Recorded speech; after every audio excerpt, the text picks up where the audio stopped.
campus there. Also a passion and for her is special education and students at risk there. So we am asking for you to consider and act on Heather Cox as the Director of Human Resources. It's always good when the departing employer is not too happy with us when we're I hiring someone know, away. isn't that great? Yeah. Well, you know, we want to recruit the best, so we do whatever we have to. Any questions for Ms. Koenig? If not, entertain a motion. I move that we accept the administration's recommendation for the Director of HR. So moved, Julie. Second, Marvin. All in favor? Aye. Thank you. Opposed? Thank you. Item 7 is the consider and act on the 23-24 board calendar. And for discussion here, I'll let Katie give us a couple of dates to consider for our August meeting. We had a request from a board member to consider moving the August 28th regular board meeting. If we do so, it would likely need to be August 21st.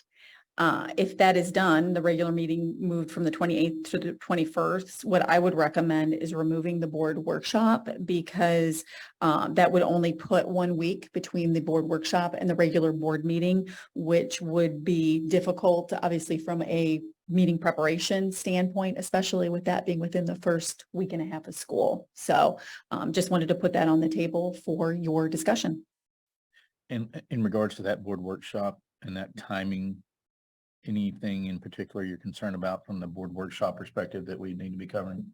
We have reviewed that as a cabinet and believe that we can get everything approved in time on the 21st, and that we can make that work. And then any additional communication that you all would require, we certainly could do that for you all in writing in advance of that regular meeting.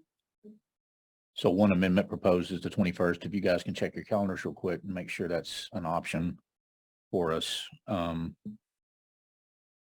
then any other comments you all might have.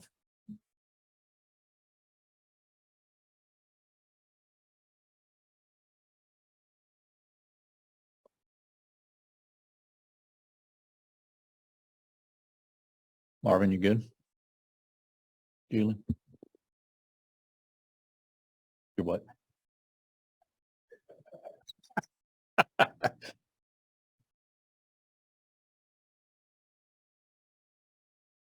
To roll it. Amendment would be to the move the board workshop. We would move the board meeting to the 21st. All right. Any other comments on the board calendar we want to consider while we're talking? I know we had some comments about adding additional days and or controlling the number of daytime meetings. We're going to stick with what we're doing. If we run into conflicts with work schedules on these day meetings, I don't mean like one, but a systemic where we have 2 or 3 board members out. Just keep in mind on these board workshops, I know we want and encourage everyone to be at every meeting, but sometimes you physically can't, and that is okay. We have jobs that allow us to do this role we're in, volunteering, and the pay here is not great. So we got to make sure we keep the pay coming on the other side. So I just would say I wouldn't feel guilty when you have to miss for work obligations. If it becomes a systemic issue, though, we as a board want to work together and make sure we address it proactively, as we are in this case on the 21st. So I just wanted to share that from my perspective, to encourage not to have angst about that on isolated circumstances. So with that, if there's no other comments, we would consider a motion to approve the board calendar with the amendment of removing the August board workshop and moving that board meeting to the 21st. I move we approve this submitted calendar with that amendment. So move, Jason James. Second. Second, Jeff Wood. All in favor? Aye. Opposed? Thank you.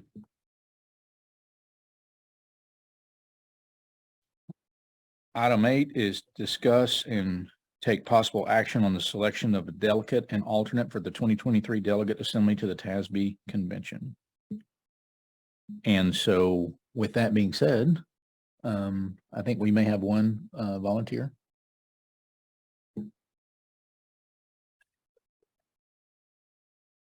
Julie would be our delegate, and we have an alternate, Mr. Bobo. Perfect. We'll have both there. That'd be great anyway. That's even better. Any other comments? If not, I'd consider a motion to approve those two. No, I'll just say that I was honored to go and participate last year. It was a great experience. And I think Julie and Marvin would be excellent choices in that role this year. And we are thankful for your willingness to go and do these things for sure. So thank you for that. With that, I'd consider a motion to approve. I move we approve Julie and Marvin or Julie for the delegate, Marvin as the alternate for TASB Convention, Delegates. Delegate Assembly. I'll second that. So moved, Amy Smith, second, Mark Wheelis, all in favor? Opposed? Thank you. And I had an eye there too, sorry. All right, item 9 is our Board Legislative Subcommittee update. Miss Julie? Thank you. So our last update to this board on legislative matters was at our May 22nd board meeting, and that's while the 88th legislative session was actually still in progress. It's since concluded, and so we have also completed a review of bills that were passed against our Lovejoy ISD legislative priorities, which will provide you an update today. What's going to be coming up next is that the governor did call a special legislative session to focus on property tax relief and border security, specifically human smuggling. And so we will continue to monitor for public education bills. The governor did speak at an event on Friday where he did indicate that he will call a second special session and it will be a focus for education. So we know that that's coming up. We will continue to communicate opportunities to our community. And the other thing that the legislative subcommittee will be starting to have conversations on is to begin planning for a longer term advocacy approach. And we will bring those recommendations to the board for consideration. Next. This is just to wrap up, same calendar you've seen at every update. And of course, now we have adjourned the original legislative session. The next 5 slides are really a review against the legislative priorities that this board adopted back in December. And so I won't read all of them to you. I'll just say in summary, really didn't see meaningful progress against any of our legislative priorities. First and foremost was around appropriate levels of funding for public education. While the House budget bill did set aside money for public education, unfortunately, they did not pass actual legislation to enact that funding, so we cannot tap into that. And while the $4 billion is a big number, many estimates that we located estimated closer to 14 billion was really needed to adjust for inflation. No specific legislation around recapture. So without a meaningful increase in the basic allotment or any other type of reform on recapture, we'll continue to send our excess local tax dollars back to the state. And as property values continue to rise, that is just going to further increase the amount of our recapture payment. Next, for educators, we know how critically important that this was. Unfortunately, the state did not provide any compensation increase pathways for current educators, any help with their health and retirement benefits. They did provide some benefits for our retired educators. I know my mother and the other educators in my family were pleased with that. So that's a bright spot. Next, we have around safety and security and also mental health.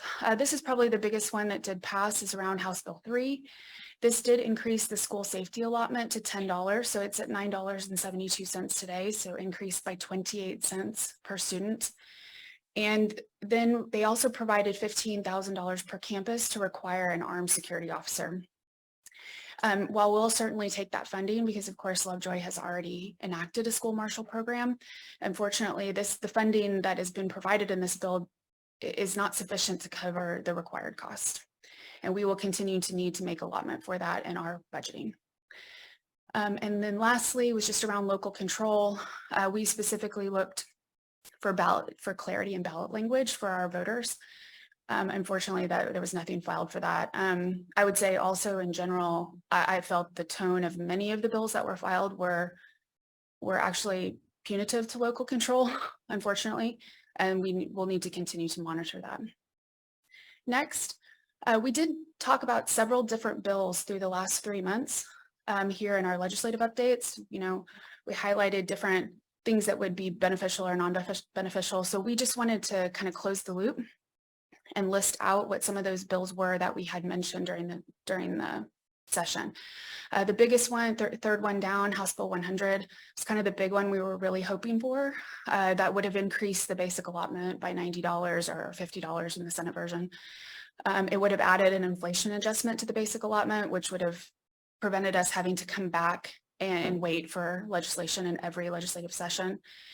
And it would have had some other good things to it. Unfortunately, did not pass.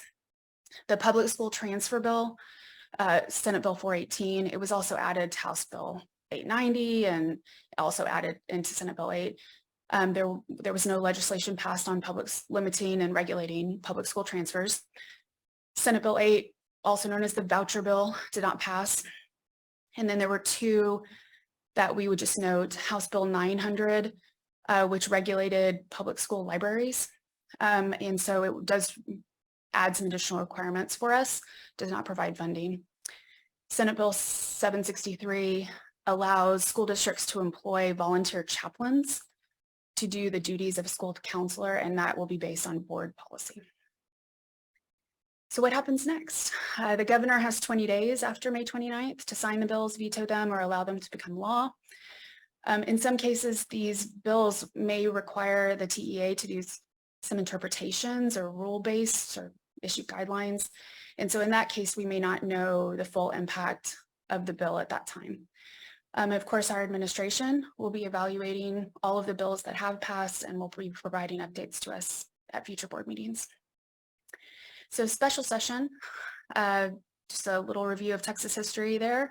The governor can direct the legislature to meet at additional times outside of the biennial regular session. They can last for 30 days and the governor sets the agenda. So just as a refresh, they called a session to focus on property taxes and human smuggling. The governor can add topics at any time. And as I mentioned, we do anticipate that the second session will focus specifically on school choice. And I would expect there to be potentially other bills related to public education. Any questions or additions? I just had a comment. Thanks for the update. That's very thorough and accurate. So with regard to the first special session, it seems like the legislature is at impasse because what the House did was pass their property tax relief bill and adjourn and left. And so the Senate has they're going to pass their own version, but there's not going to be any agreement or whatever. So I think this property tax special session may drag on more than one. But yeah, he's already said he's going to do a special session on school choice. And I think what I would want our community to know is that in House Bill 100, that the House passed a meager, and I say meager, increase to the basic allotment, and also provided a one-time, I think, teacher raise, which was not insignificant, except in the fact that it was only planned for 1 year. When that bill went to the Senate took away the raise, took away the basic allotment increase, and through all of their school choice transfer, expanded vouchers, transfer stuff into House Bill 100, and it died on the table. So that's what's going on. And I think in terms of school choice, the House, I think, has been more mindful of the negative impacts on public education that a universal voucher program would have. And so the House version has been more limited. In fact, it's been limited to certain populations of students that are receiving special education services and also children who are in school districts that have below passing educational performance grades. The Senate version is anybody and everybody. If you've never attended public school in your life, you can get an education savings account and use it toward private education or homeschool services only. So that's where we are. It seems like from the beginning of the session to the end, the House and the Senate have moved farther apart on a lot of things, school finance being one of them, public vouchers or education savings account, school choice is the word they like to use, being another. So, I'm not trying to predict anything, but this could drag on through the summer. It could even go into the summer, take a break. There's going to be an impeachment trial of note in August, starting at the end of August. I read somewhere the last one that they did took 3 months. So we don't need to relax. We need to be mindful and be watchful of deadlines and opportunities to plug in and resume the efforts that we did during the regular session. But it could be a long game. Yeah, one thing I'll add to that, I've read in a couple of places that there's talk of not even bringing back any of the school finance or school choice into a special session until September, because they don't want, there's speculation about wanting to make sure that teachers are back in school so that they don't have the opportunity over the summer to be as strong in the advocacy efforts during the special session. So it might be a long time before some of this stuff comes back on the calendar.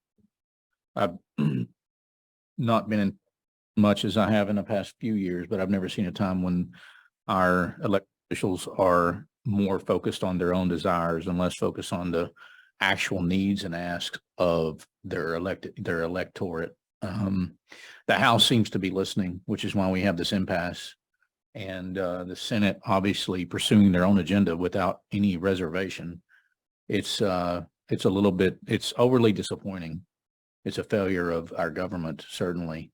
And I think important for our public to understand, the Senate is simply not listening to the needs of what is needed in our state. They're applying some other theoretical idea that they have for public education, which might not ultimately be public education. But the point of these comments is that our advocacy efforts matter, and the voice and the phone calls matter, and the folks who have taken action to help out in addition to the efforts we're making matter.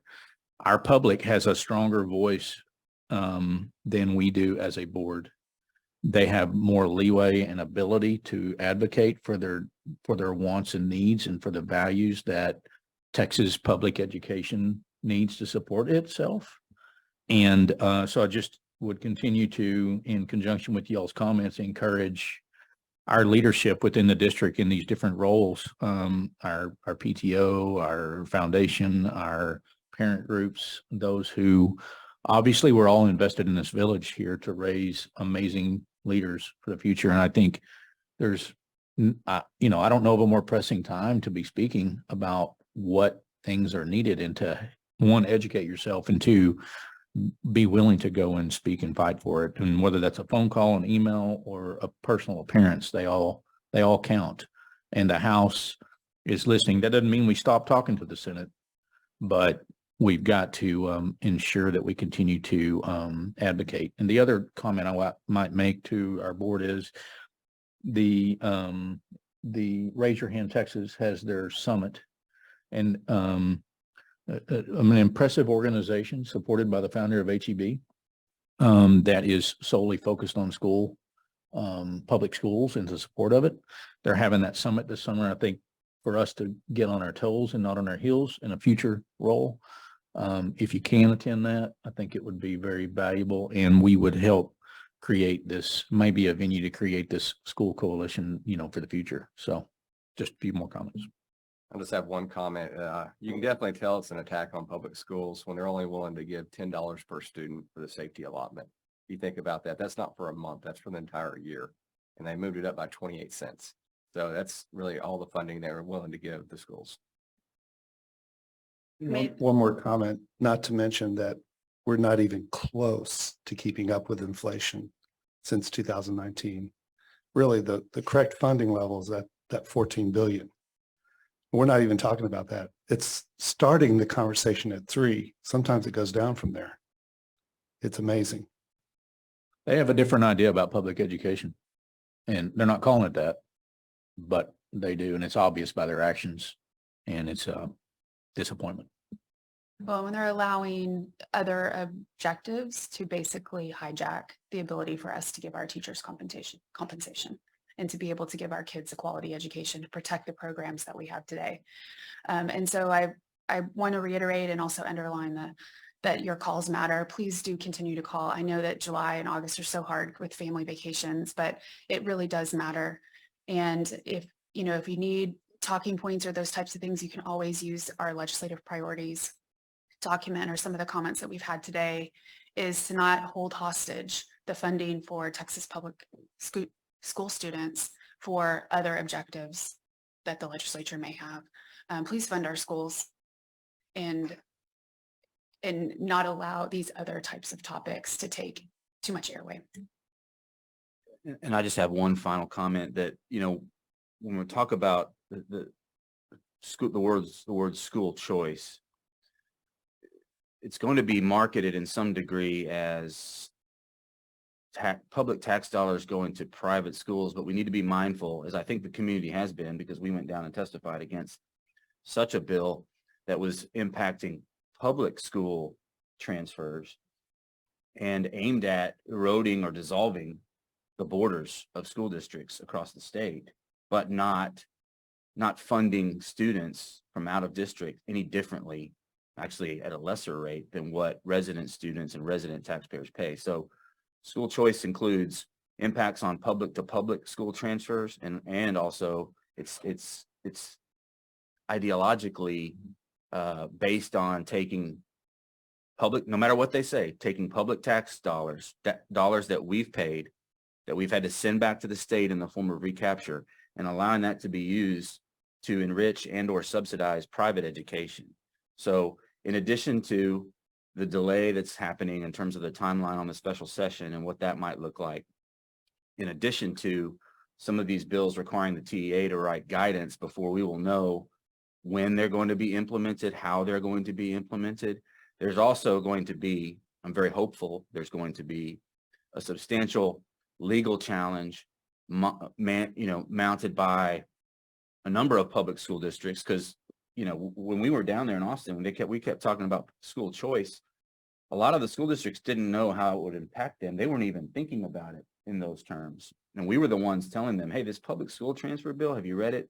No, we're focused on this, or we're worried about this. And like, you need to read it, because it's going to have dramatic impacts on public school transfers in the public school space. So, I think there's some constitutional challenges associated with mandates regarding public school transfers, and including prohibiting districts from charging reasonable tuition for accepting out of district residents. I also think there is a questionable constitutionality with respect to public tax dollars being filtered from this permanent school fund into the general fund and then being paid to an organization that takes 3% off the top to decide, oh yeah, this is a good idea for your kid's education, and they send that money to the private school. So all that's to say is that there's going to be some things, extra legislative things that may happen with respect to some of these issues. And let's not forget that even though, as Barrett said correctly, it appears that there's some ideological warfare being lodged against public education in this state. The Constitution requires the legislature, they have a non-delegable duty to adequately fund public education in this state. And, that's another area where we can hold them to their mandate and their oath of office. Not to belabor, but I think it's no accident that property tax relief is ahead of in the special session school finance as we take recapture dollars and surpluses into a budget. If we can allocate those before we get to school funding, all of a sudden there's no money there, or there's not the same amount of money there. And what we're talking about is this property tax relief, which is ultimately a rediversion of recaptured school funds towards property tax relief for not its intended use. And so I think it's no accident that property tax relief is ahead of school funding strategically for them, which again is even more disappointing. So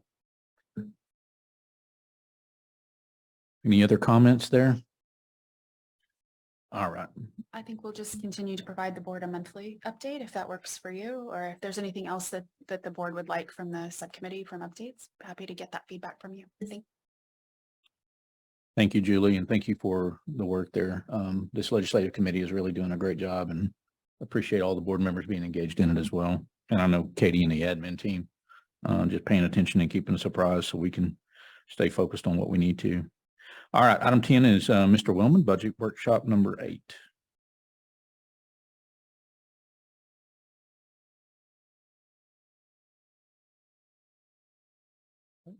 Good morning, President Owens, Board of Trustees, and Superintendent Cordell.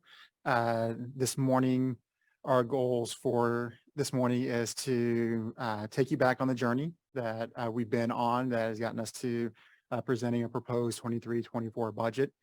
And then working through and tying back some of the decisions that we made that is influencing our proposed budget aligned to our established 4 priorities.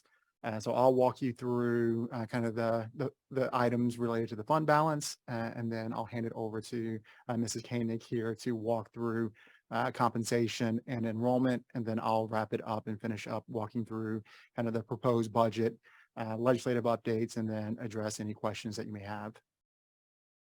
So our journey began when we ended the 2020-21 fiscal year back in June of 21.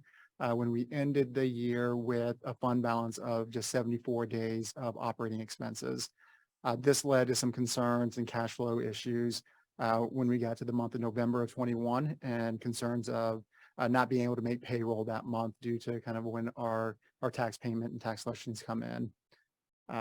That led to just within the month of either November, December timeframe where the board and the administration came together and went through different exercises to establish our 4 board priorities as we developed our budgets for the 22-23 budget year, and also going forward into the 23-24 year.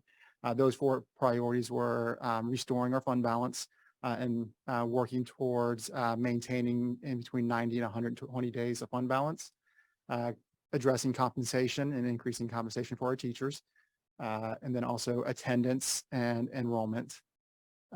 We also formed in that year our Financial Sustainability Committee along with our Strategic Planning Committee.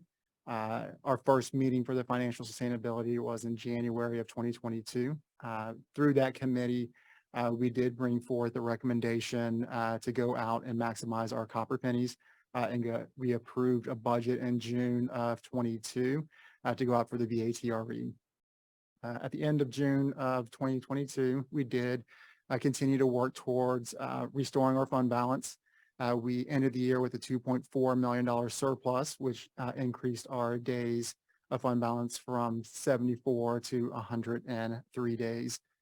And in November, we moved forward with the VATRE. Unfortunately, it did not, the VATRE did not pass, and with not passing, we were faced with some difficult decisions. So in March of 23, we brought forth our reduction in force, but then also looked at some program restructuring.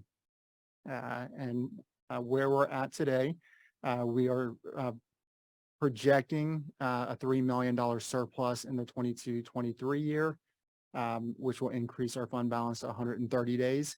And we're also bringing forth a proposed balanced budget, which would then bring it down to about 114 days. Throughout this journey, we have been very proactive and transparent through the development of our financial model, which provided visibility into seeing 3 years out from the current year. This led to ensuring that we're making informed decisions as it impacts Lovejoy ISD. So as I mentioned, our 4 main priorities that we'll be talking about are the fund balance, restoring fund balance, ensuring a healthy fund balance, employee compensation, attendance, and enrollment. So when we think about fund balance and the work that we have done, as I previously mentioned, in 21-22, we ended the year with a $2.4 million surplus. The original adopted budget had pretty much a balanced budget, a little over like $60,000 of surplus. So we did a lot of work through one-time grants and program restructuring, reevaluating central office staffing and things of that nature to get us to the 2.4 million, which increased our fund balance to 103 days. And then also this year, we continued with leveraging one-time grant funding like our child care grant funds, our ESSER funds, other grants funds, safety and security grants that will get us to $3 million surplus and lead to 130 days. As part of the assumptions in the budget, we will continue to implement the Lovejoy Scholar tuition, which has an annual revenue of about $1 million. The scaling of staff and program reevaluation has a savings of about $240,000. And then the program restructuring, reduction in force, and reorganization of positions resulted in $431,000 in savings. Okay, so now going on to employee compensation, I'm going to hand it over to Mrs. King.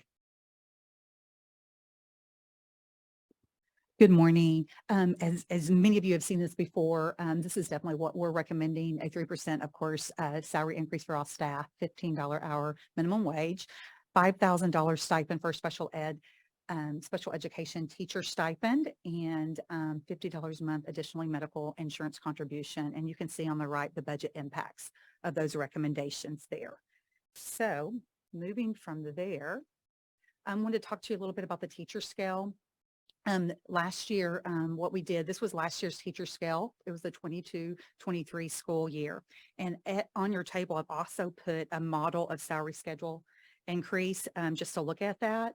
We know that, when we started this project, when we started looking at budget, we were hoping that we'd get a raise in per pupil allotment. And we thought also that there were going to be some increases for salary for teachers, some requirements there. And funding, we did not see any of that just as yet. So basically what we're recommending to keep a balanced budget is we're recommending to keep our current teacher scale, our current hiring scale. This is a hiring scale where teachers that are their new employees that would come into our district there. And I've shared with you kind of what that is of years of experience with a 0%, 0 years of experience, 53,717. Now, if they entered on that and they're returning to us, they'd have a 3% raise, which would be 55,329. Okay, there. We had talked about the model of the salary scale increasing a little bit, and you can see what that increase is to 55,000.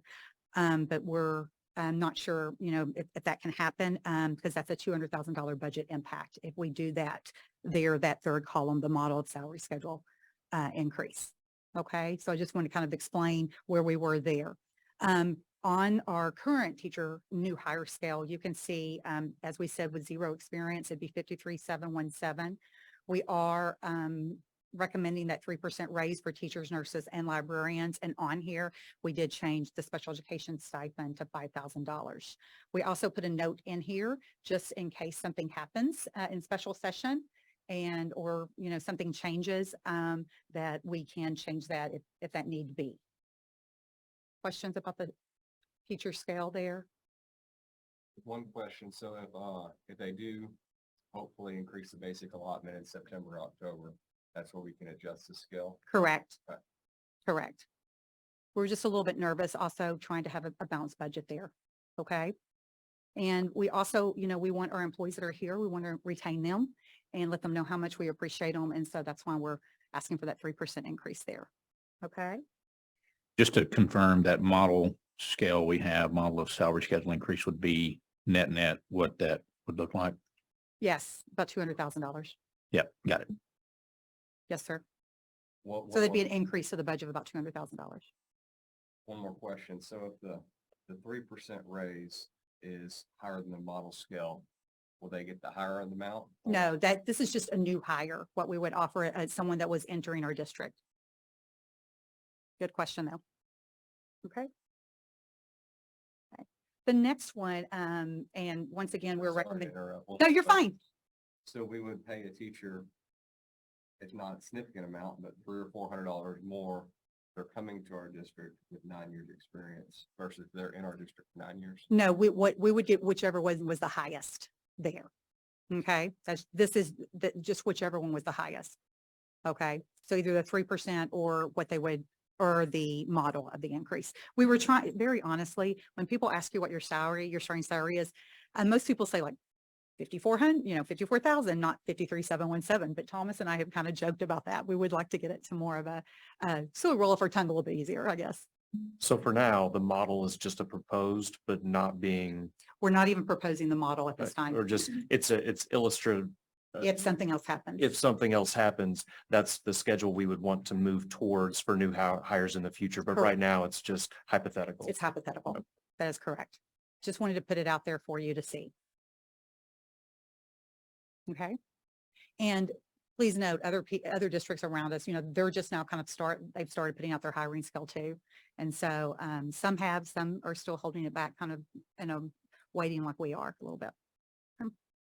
And then once again, auxiliary staff, here's some examples of positions that would be impacted. Special education, mainly aides, would raise to $15 minimum. This includes everyone except temp positions. We have, we hire some high school kiddos and things that work during the summer for $12.50 an hour.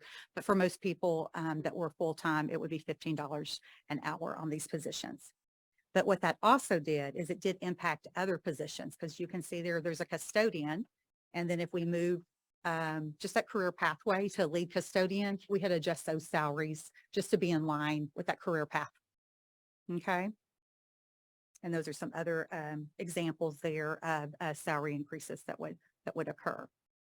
We did get some good news on medical benefits and district contributions. Overall, they were raised about 10%. However, your $50, if you that's proposed, would greatly help that. So if you look, I put in pink the 22-23 raises, the rate for employees. And I only did the two most popular plans. We have 100 staff members on the primary plan, and employee only was $410. It would go up to $450. So the out of pocket last year was $185. If you'll follow along in that row, with the $50 employee contribution increasing, it would be $175 out of pocket. So basically, employee out of pocket expense for that would be savings of $120. You can see they really looked out for the employee and the employee with children. If you look on that and how that the increases in the primary TRS active care plan happened. So for an employee and family, it did go up about $96 a month there. Okay, but that $50 greatly helped there. And then, of course, the other plan, we have 171 on the active care HD. The very same thing happened. If you look at the employee only, if you look across the row there, with the $50, it's actually a savings to them, and the employee with children also. So the big two that are going to be out of pocket a little more were the employee and spouse, $132 for the year annually, and the employee and family, a little bit over $1,200 there. So questions about that? Good job managing that to help control the burden on our Yeah. employees. We appreciate that $50. I think they will too, especially, when we hire those new teachers, they're coming out with their parents' insurance. That's an adjustment for them. So I do think that helps. So it's only going to be $187 a month. So I do think that's reasonable there. Are school districts allowed to do self-funded medical plans? Yes. However, if we do that, we have to remove ourselves from TRS for 5 years. And so there's that. Yeah, we can't get back into TRS for 5 years. And I know some surrounding districts, I've gone to some meetings that are looking into that. I know Denton ISD this is their second or third year to do that. So we're kind of waiting to see how that plays out with them. Okay, moving right along. One thing that also changed is medical benefits and district contributions. When we looked at the new medical rates, as we said, they were just posted this past week, May 30th. The TRS did make some benefit change that reduced employees out-of-pocket expenses. Mainly, it was on the Primary Plus PCP plan, where mental health copays went from 30 to 15. The Primary Plus, the deductible, went from 3,600 to 2,400. The Primary and Primary Plus virtual mental health visit copays went from $70 to nothing. And then the out-of-pocket for the primary expense went from $8,150 to $7,500, or for families, $1,630 to $15,000 for families. So, and then of course we are asking for that $50 more. Okay, so there were some changes there. And then I wanted to move on to, whoops, we skipped a couple. Enrollment, talking a little bit about enrollment there. And if Thomas, you feel free to speak up if you need to here. Looking at enrollment, we built our budget on 95.5%. And that was our goal for June 2023. Our average daily attendance was 95.6. So we did meet that goal and just a little bit more. Back in February 2022, we worked with our demographer, SCS there. And as you can see, I just want to kind of show you what the final enrollment was for 2022 is 4351. So I put it there on a red mark there. They were telling us, so when we ended at 4351, and then we thought it was going to be closer on the moderate growth, 4324, and we ended up at 46.5, which was a little bit about 77 75.5 74 75 kids 77 kids less than what the demographic, what they thought. We did have more Lovejoy scholars. We had about 260 Lovejoy scholars throughout the year, and remember that is, you know, that's probably our highest amount, and then some of them graduate in December and some of them become residents there. So we asked the demographer to come back in February 2023, and they gave us new projections as we looked at those of where we had ended. And at this time in February, we were at 4221 there. You can see the low growth projection, the moderate and the high there. So, and as our projection does, it does look like it's going down there. So we're just trying to monitor that. And then I actually went through and wanted you to look at a summary where we just compared the two projections from February 2022 and February 2023 there. So our projections with 135 scholars to end the year was 4324. We did our own projection just from looking at trends and enrollment, and we ended at 4210 was what we came up with at the beginning of the year, and our final enrollment was 4246.5, which was about 36 more students than we thought. Now remember, we want to look at enrollment across the year. Some of those did not come. I know the last week of school, we were still enrolling kiddos. So we didn't get a lot of funding for those, some of those at the end, okay? So in February, remember, is 4221. So if you kind of look at the semester and the funding there.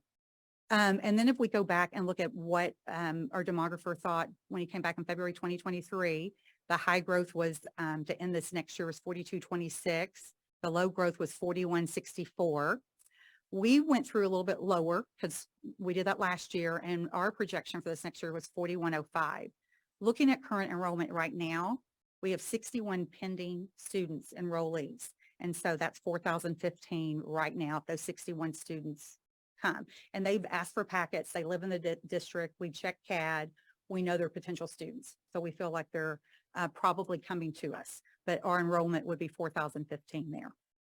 Okay. So what we want to do there is we want to continue to monitor student enrollment.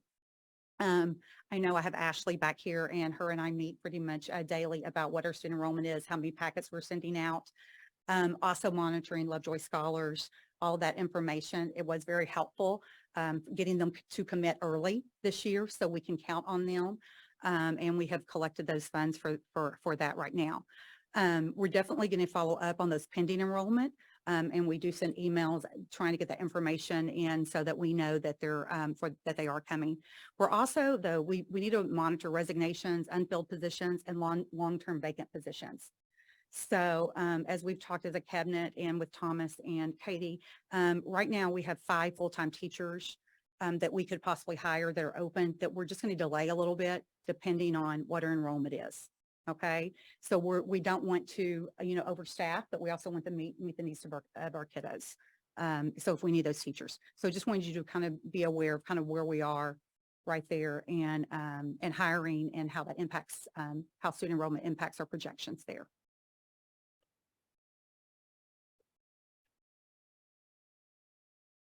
Questions?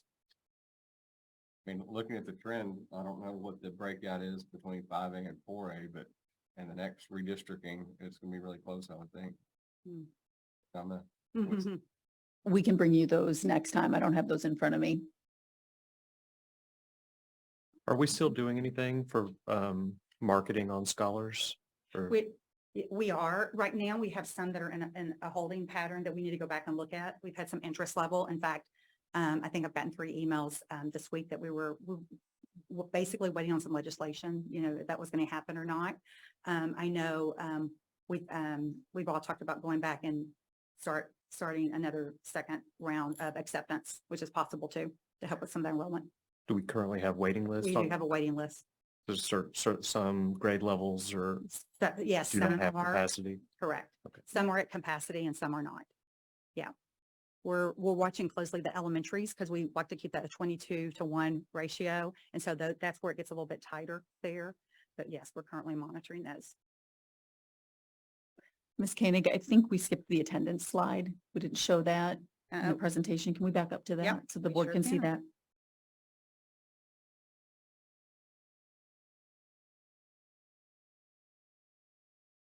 The 95.6. So you can see that that is up from last year, but still not where We need we to be. would ultimately like it to be. And so we'll be setting another goal in that area and looking at strategic actions that we need to take because this contributes to funding challenges since we are funded on attendance rather than enrollment. Okay.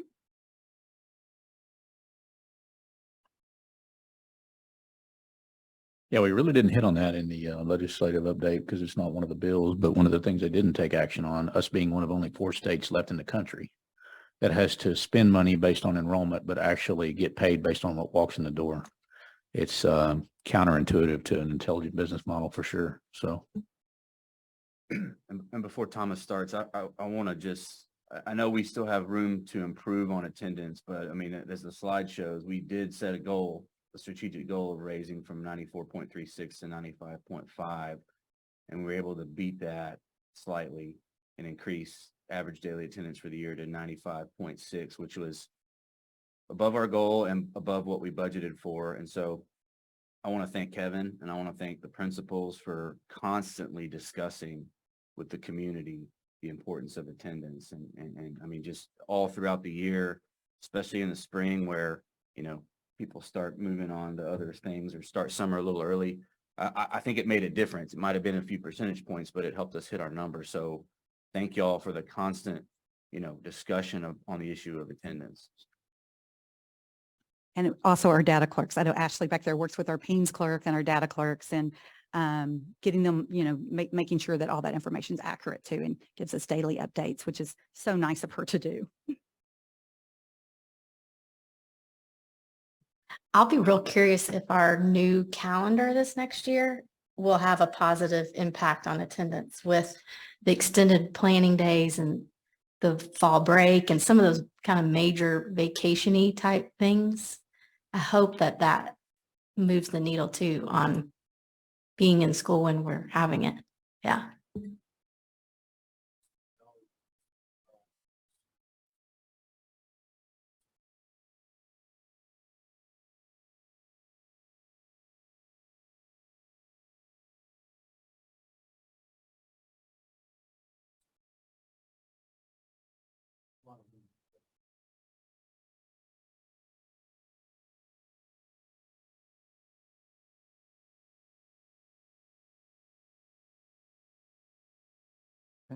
Thank you, Mrs. Koenig. So as we look at our proposed budget, we're taking you through the lens of the guidance that was provided by TASBO, which is the Texas Association of School Business Officials, and the Center of School Finance, which is to propose and adopt a budget under current statute and current law, which no increase to the basic allotment. The only exception that we are making that within House Bill 1, they did increase the guaranteed yield on the golden pennies. So this is incorporated into our proposed budget, which is roughly about $750,000 increase in revenue due to that. But we're also, due to House Bill 3, we are implementing the $15,000 per campus. Right now, we're assuming only 5 campuses. We're researching and seeing if the Early Childhood Center here would qualify as a campus. So that if it does, it's just an additional $15,000 that we could incorporate into our budget.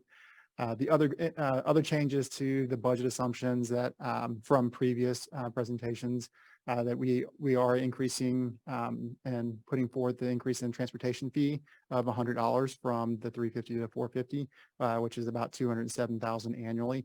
And the other big change you'll see is that we've received preliminary property values from Cullen County.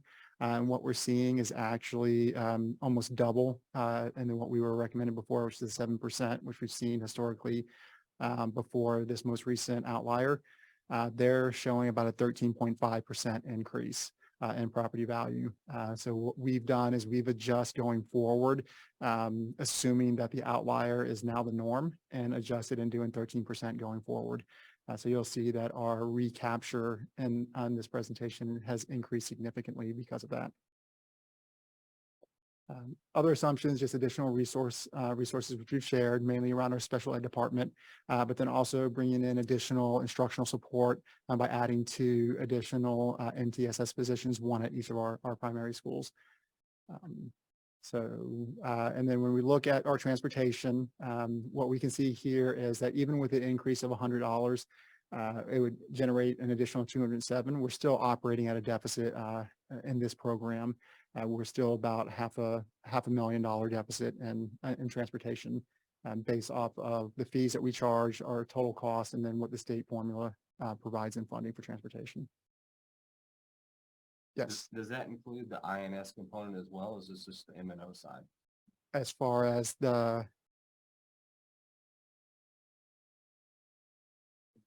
it'll be, Okay. that when we get to the proposed budget, it will show everything. There'll be a consolidated of the M&O, the INS, and student nutrition.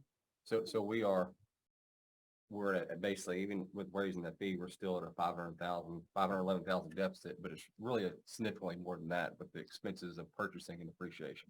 Right. If we look at it from that perspective, there's like new buses coming in, the depreciation of the buses, that's correct. This doesn't include like the depreciation expenses, and most of our buses were purchased through general fund dollars and not the INS dollars. So if we do the depreciation expense on top of that, that's correct. It will show slightly higher.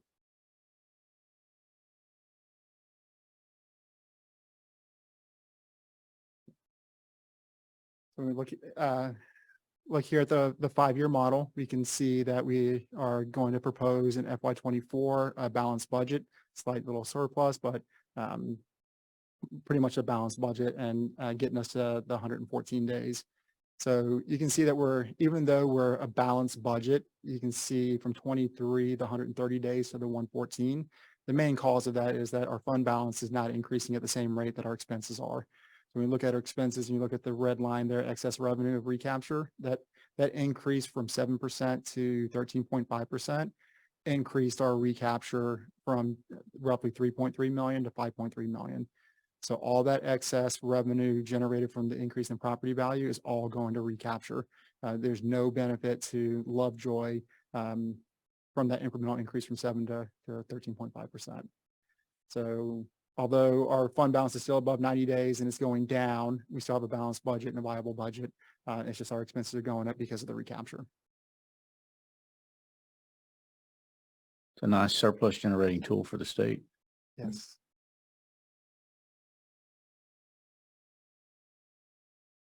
Yes, if we assume the same, roughly 13% going forward, that grows from 5.3 to 14.9, almost 15 million. If I recall correctly, 26 we projected previously on our budget assumptions was around 7 million. This is 15 million. I think previously it was roughly 10 million. I'll double check and see. Okay, Yep. It's a big number. It's a huge number, yes. Well, and just to connect some of the things we're saying, that excess money that's going to Austin could be potentially diverted into private education, right? Or other types of things. So I think this, just to connect another dot, is we're dealing with that property tax protest where the state is challenging Cullen on their assessment values, right? Okay. So it does make sense to me that we would be looking at the higher end because it feels like Cullen may not be lowering their property values like maybe they've done in the past. I agree. That could be they're responding to that property value protest. And Before we move on, I just want to recap a couple of things. One is at the beginning of the presentation, we had strategic objectives in multiple areas. right? And he went through those 4 key areas, and we were able to, and are currently budgeting based on hitting all 4 of those key objectives. So I just want to give credit where credit is due to this administration, staff, teachers, the entire team for being mindful of our strategic goals to take care of our teachers, to make sure we have adequate cash to fund our district through our fund balance, obviously, and to balance the budget. It's really, in this climate, it's a pretty amazing feat in any business, including a school that's publicly funded, which is even 10 times harder, in my opinion, than running a business with common sense. So I just wanted to compliment you. The other thing I wanted to compliment you guys on is the transparency around enrollment and the percentages. And so the public may or may not know, but in previous times, we would budget on attendance numbers that were never really going to happen. And then we would amend the budget after the fact in a little more nonchalant way. We don't practice our business that way anymore. We're fully transparent at the onset. We plan with real dollars, and we are projecting forward 5 years, which never happened 2 years ago. So I just wanted to give compliments and appreciation as a board to allow us to sit up here with confidence and be transparent to the public about how we're running this school. And why we in Lovejoy in the public education space are really in a really pretty good spot proactively to manage our business with the controls we can control to ensure that Lovejoy's legacy is not diminished. I think the message and the focus on funding our school and taking care of things financially maybe has created this perception that we're in some kind of financial trouble, which is hardly the case. We're in a good spot to be proactive in managing the things that we can. We feel like we can do a lot more if we were able to actually keep our tax dollars being collected in this district to support our opportunities and our experiences. And that's the things that we want and want to continue to underscore with the public to work towards, so we can continue this legacy of excellence and protect that. It's not in jeopardy of being taken away. It's just that the proactive measures that we want to take to do more and more, those opportunities are being taken from us. And at some point, it could affect opportunity here in the district. So thank you for the work being done, the business acumen that we're deploying in this district now to be able to manage things, and the diligence with which we're doing it. It's appreciated, especially from a board, to be able to sit up here and convey transparently what we're doing. I know we're not perfect. We never will be. No one's perfect, but we are certainly acting out of perfect intentions, which is what I asked for, certainly. And then being able to put us in a position to go out and advocate. So before you go on, I just want to say thank you. That those first few slides were a big deal. And I think from my perspective, so much appreciated. Yeah, and I'll just add to that. I mean, to illustrate Barrett's point is there's no way we could have taken the fund balance from 76 to 103 in 21-22 and from 103 to 130 in 22-23 without the efficiency measures that were put in place over those 2 years. There's no way we could have done that. And so thanks to this administration and the team in finding those efficiencies and enabling us to control what we can control at the local level to achieve the fund balance goal. I also want to say thank you for consistently re-engaging the demographer. I mean, my first year on the board, we had a 5-year-old demographic study and we were relying on it like it still mattered. And it turns out it didn't.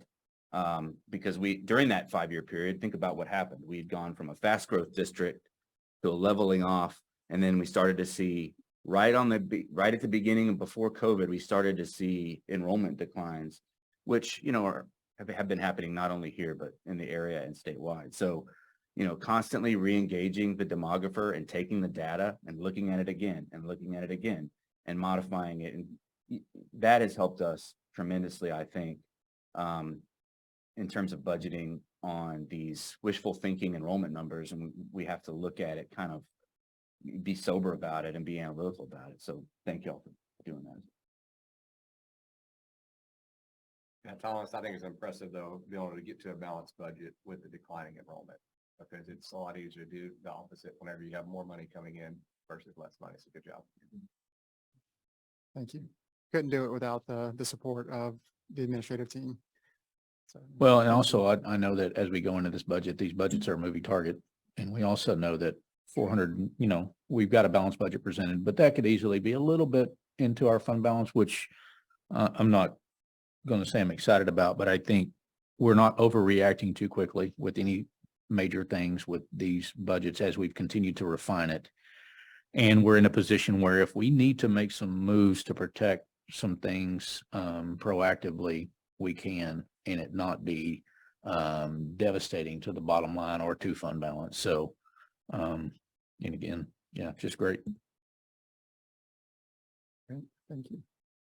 Okay, so just kind of a update on the legislative session. A lot of this was already shared in the previous, but just wanted to kind of give an update on the financial impact to some of the bills not passing, and if they do come back around in the second special session. So as we already heard, House Bill 100 did not pass during the regular session. So this means that we did not see an increase in the basic allotment of originally the $90 or the community substitute of the $50. This negatively impacts Lovejoy ISD as we, continue to navigate record inflation over the past few years. The other piece of the bill mandating districts to accept out-of-district transfers while eliminating the ability to charge tuition. This not passing is positive to us, to Lovejoy ISD, because we generate currently about $1 million annually in tuition from out-of-district transfers. So if we look at and see if this does come back up in special session and it does pass, what the implications would be if we're not able to continue to charge a tuition for out-of-district transfers. So you can see we quickly go from a balanced budget to $1 million deficit. And when we look going out into 2026, we go from the 64 days of unbalanced to 44 days. We want to take the time today to address and clarify some verbiage on a two-pager that we had released as it relates to out-of-district transfers. When we looked at item number 3, the economic impact, our flyer indicated that we do not receive enrichment funding, or INS dollars.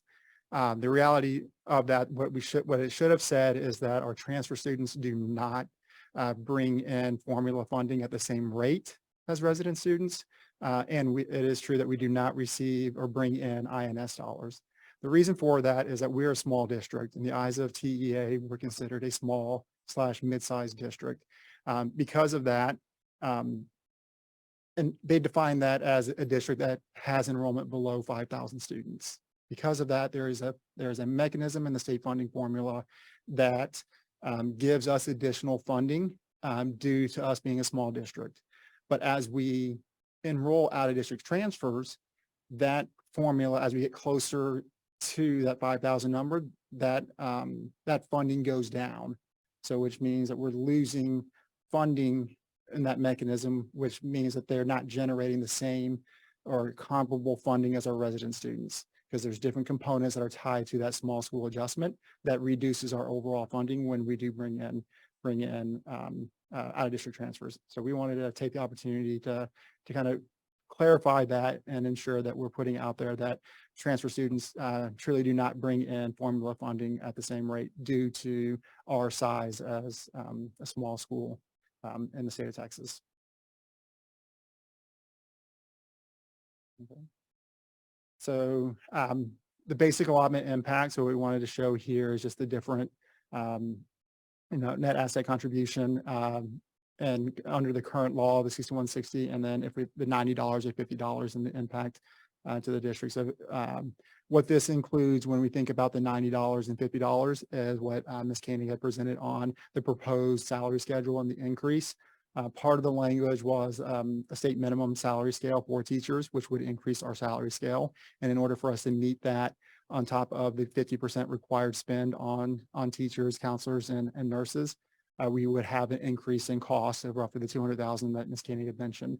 But the additional, it still brings us a benefit and would have had us at a surplus in the current year of roughly $218,000 of a $90 increase, and then a slight increase in the surplus with the $50, which is roughly the $37,000.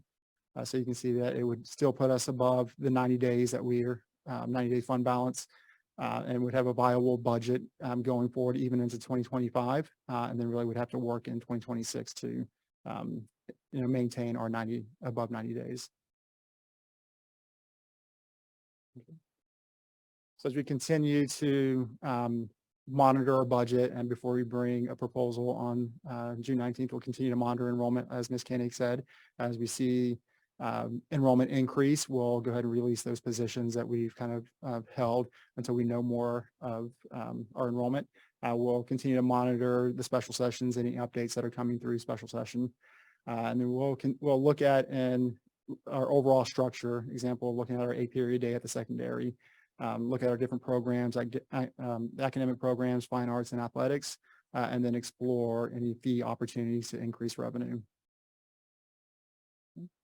So as I mentioned in the May board meeting, we're required to post a public notice of the public hearing on the budget and proposed tax rate, which will be on June 19th. What we'll do in this notice, there's just different pieces.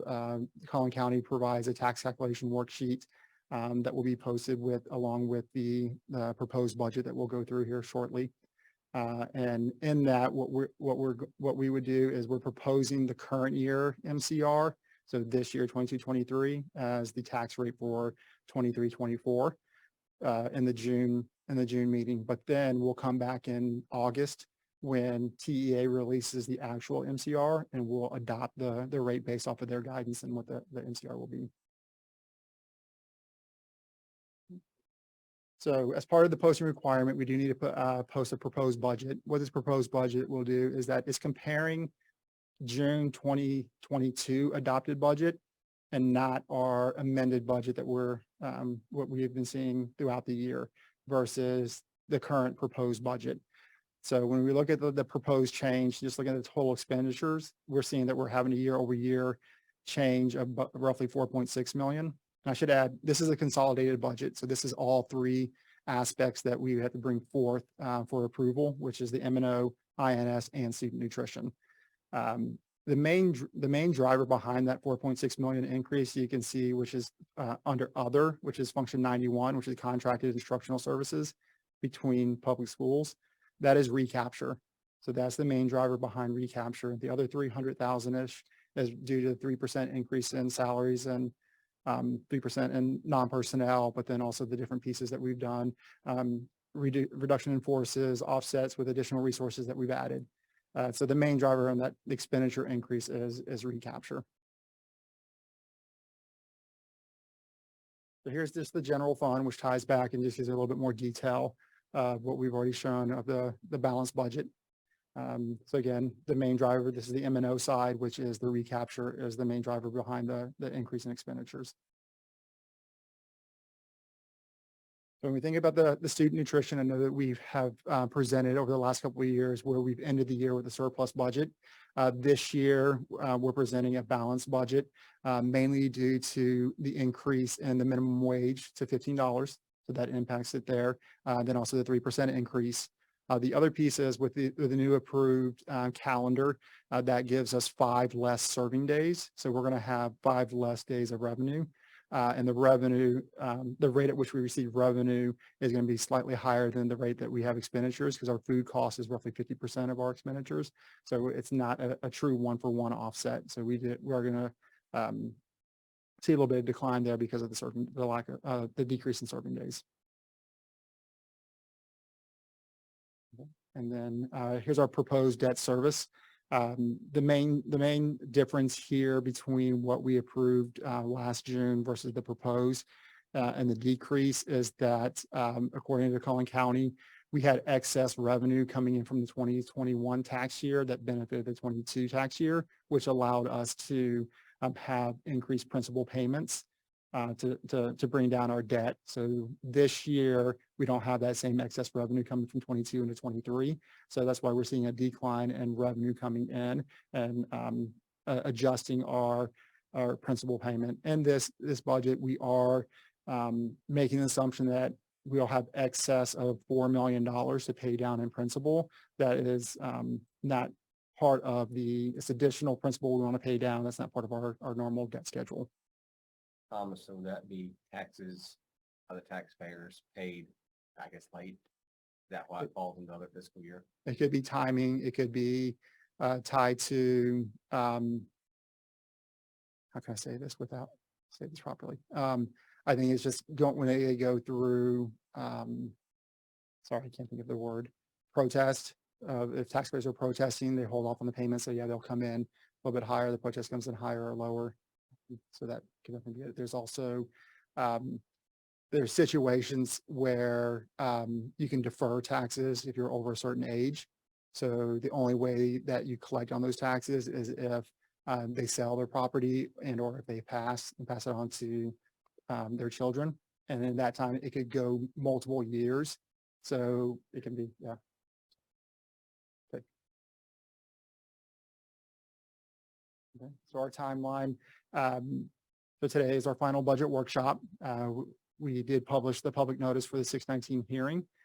So for the 619, we'll be bringing forward the adoption of the compensation plan, the adoption of the M&O student nutrition INS budget. And then in August, as previously mentioned, we will bring forward the tax rate adoption.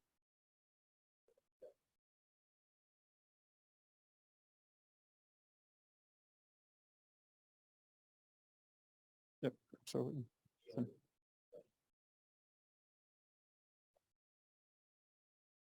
Just had one question on the enrollment figure. So we have the 4105, but I think if I understood the conversation that we had on the previous slides is versus our current enrollment, we're budgeting at a higher rate than our current enrollment plus that includes the applications, right? So about 90 students, if that's right.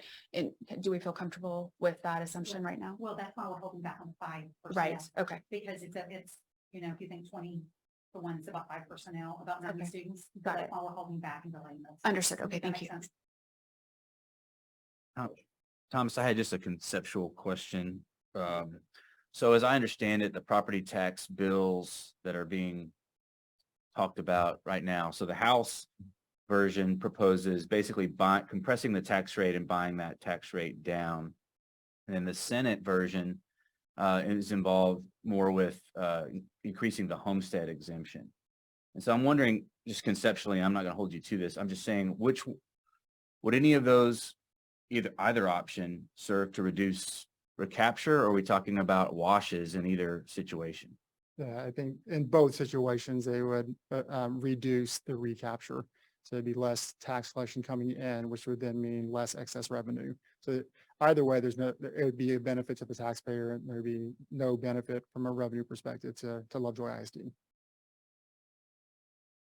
We hope it'll be net neutral to the district.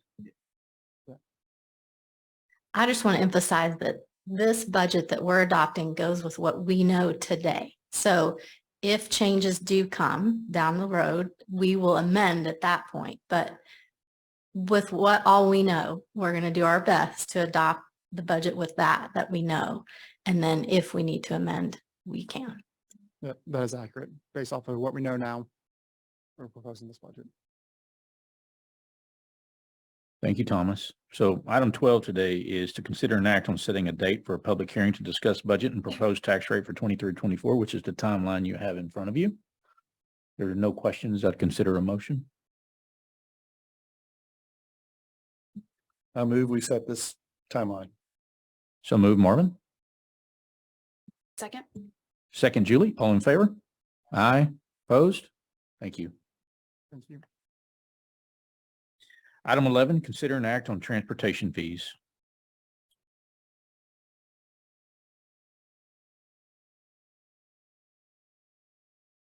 Good morning.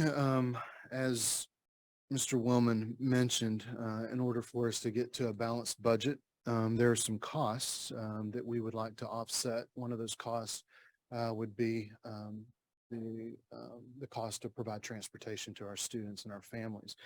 And this service that we provide is important. It not only is it important for our families, for especially our working families who have to rely on the transportation to get their students to school.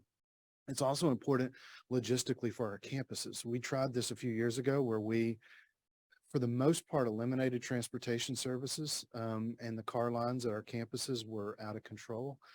being the principal at Willow Springs during that time, it was a challenge. And so not only does this serve to provide a service for our students and families, it also provides a logistical relief for our campuses as well. So I'm just to kind of historically go back over what we have done over the past year or so. I just want to refresh everybody's memory that currently, or for this school year that we just finished up, we provide pretty much 3 options for transportation. If you're a family and you need bus services, there are 3 options. You can either choose an AM only, which your child only rides before school, or you can choose a PM only, and that's for a reduced rate. This also provides a challenge because essentially our bus drivers are driving 4 different routes a day. So before school, they go and pick up our Sloan Creek students, and our elementary students from their homes, deliver them to school. And then they go back and then they pick up our secondary students and deliver them to school. Those 2 routes are completely different, depending on, because of the options that we give our families, which is great. But again, it provides some logistical challenges. And then after school, they have 2 completely different rosters, an elementary or K-6 roster, which they pick up from Sloan Creek Elementaries, they deliver them home. And then they have a whole different roster from the morning, and they go and pick up our secondary students from the schools and they deliver them home. So they're driving 4 routes each day, which they pull off beautifully, but it's a challenge. So our AM or PM, if you choose one or the other only, it's $280 annually. Families have the option of paying for that by semester, so they can pay $140 first semester. They can even opt out of transportation second semester, so it really only costs them $140. Or they pay $350 annually. Again, they pay by semester. They can opt out the second semester if they don't need it. The challenge is if you don't sign up for it the first semester, it may not be available to you if you only need it the second semester, just based on availability. And then we cap off the fees at $700 per family. So essentially a family is only paying for, if they have more than 1 child, more than 2 children who need bus services, they're only paying for 2 children because we cap it at $700. So again, we allow the families to pay by semester. The proposal, in order to get to a balanced budget, is again to offset costs. It's not to generate revenue, it's to offset costs. Our transportation cost us all in, not just buses and fuel, but also for personnel. It's $1.2 million a year roughly. Right now, I don't have that. It just as in Thomas's presentation, it would generate another, if we increased it to $450 annually, it would generate roughly another, I think, $200,000 to go towards the cost of providing transportation. One of the other options that we would like to entertain is removing the AM or PM option. So bus drivers are driving the same routes in the morning for elementary and secondary as they are driving in the afternoons. And so it's, again, logistically, we're able to balance out routes better. So we're not having a big overload, of students because we're driving, we'll be able to balance the ridership, I guess, on the buses, both before and after school. So with that being said, unless there are any other questions as far as fees, how this may impact our students and our families and our campuses, the recommendation from administration, because we are increasing fees, we do need to take action, or the board does need to take action on it. Our recommendation would be to increase the annual fee for bus ridership from $350 annually to $450 annually, with a family cap of $900, which is the same, would be the amount for 2 students to ride per family. For families that have financial issues, are there kind of scholarships, or is there like that? Thank you. That's on my notes and I didn't cover that. So thank you for asking that. There are two categories of students, if you will, who are not required to pay. Number one, special education students who have that in their, they need transportation services as part of their IEP. And then students who apply for free and reduced lunches and are granted that, they do not have to pay for transportation fees either. So that is, they are allowed to ride with free of cost.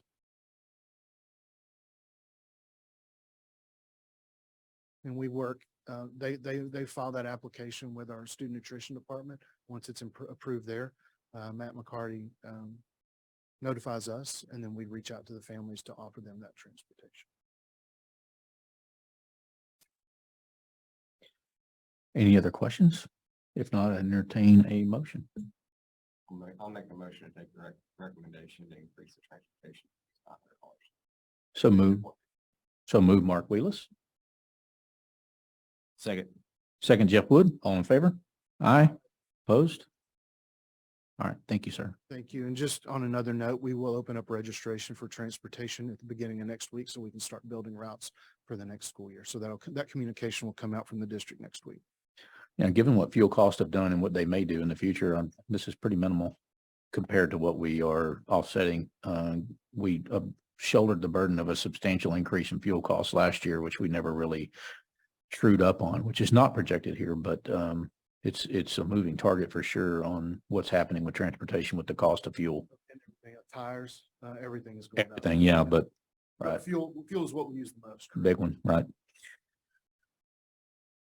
I don't really have any other announcements. We've covered a lot of discussion in the meeting today. Thank everybody. And again, just recap, appreciation for the work being done proactively and keeping us on our toes and not on our heels. It's taken a lot to get us there. And I know we get knocked back there from time to time, things we can't control, but I appreciate all the work and the effort I know the board does for sure. So thank you. I hope you continue to have a great summer. We're adjourned.